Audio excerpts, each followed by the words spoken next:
اسلام میں کھانے پینے کے آداب. کھانا پینا انسان کی ضرورت ہے، لیکن عام طور پر عید کے موقع پر کھانے پینے کا کچھ زیادہ ہی اہتمام کیا جاتا ہے. اس کے بارے میں ہمارا دین ہمیں کیا سکھاتا ہے؟ سب سے پہلی بات تو کہ جو کھاؤ حلال ہو، پاکیزہ ہو، عمدہ ہو، صاف ستھرا ہو، اور پھر کھا کر اللہ کا شکر بجا لاؤ. شیطان کے طریقوں کی پیروی نہ کرو.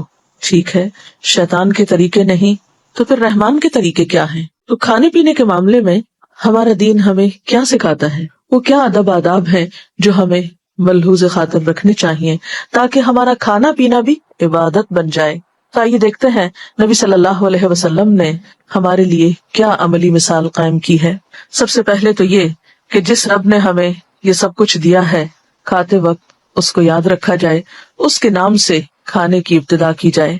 مثال کے طور پر حضرت ابن ابی سلمہ ہی بیان کرتے ہیں کہ میں رسول اللہ صلی اللہ علیہ وسلم کی پرورش میں تھا اور میرا ہاتھ پلیٹ میں گھومتا تھا، جیسے بچے عام طور پہ کھاتے ہیں، کبھی کہیں سے لگا لیا، کبھی کہیں سے اٹھا لیا، جو پسند آیا وہ نکال لیا.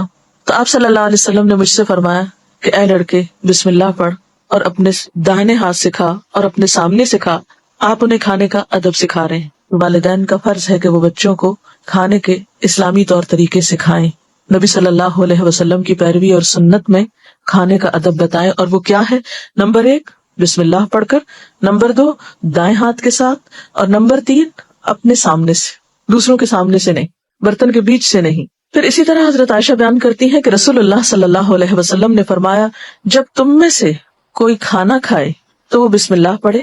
اگر کھانے کے شروع میں بسم اللہ پڑھنا بھول جائے تو پھر بسم اللہ اولہ و آخرہ پڑھے، یعنی درمیان میں کیا کہے کہ اللہ کے نام سے، کیونکہ وہی اول وہی آخر ہے، یعنی اول و آخر اللہ ہی کا نام ہے. اگر شروع میں بھول گئے ہیں تو بیچ میں اللہ ہی کا نام لے رہے ہیں.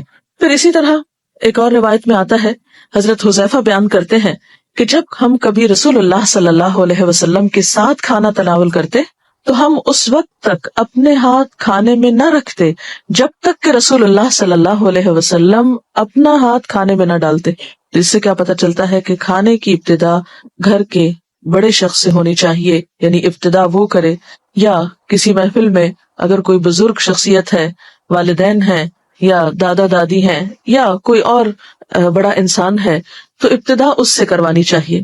پھر اسی طرح ایک اور جگہ پر ہمیں یہ پتہ چلتا ہے کہ آپ صلی اللہ علیہ وسلم کے ساتھ 6 صحابہ کھانا کھا رہے تھے کہ ایک دیہاتی آیا اور اس نے 2 لقموں میں سارا کھانا کھا لیا، یعنی سب دیکھتے رہ گئے اور اس نے جو کچھ تھا کھا پی کے ختم کر دیا. آپ صلی اللہ علیہ وسلم نے فرمایا خبردار، اگر یہ بسم اللہ پڑھتا تو یہ کھانا سب کے لیے کافی ہو جاتا. تو اس سے یہ بھی پتہ چلتا ہے کہ بسم اللہ پڑھنے سے کھانے میں برکت ہوتی ہے. پھر اسی طرح کھانا کھانے کے بعد جب دسترخوان لپیٹ دیا جاتا تو حضرت ابو امامہ بیان کرتے ہیں کہ آپ صلی اللہ علیہ وسلم دعا پڑھتے الحمدللہ حمدا کثیرا طیبا مبارکا فیہ غیر مکفی ولا مستغنی عنہ ربنا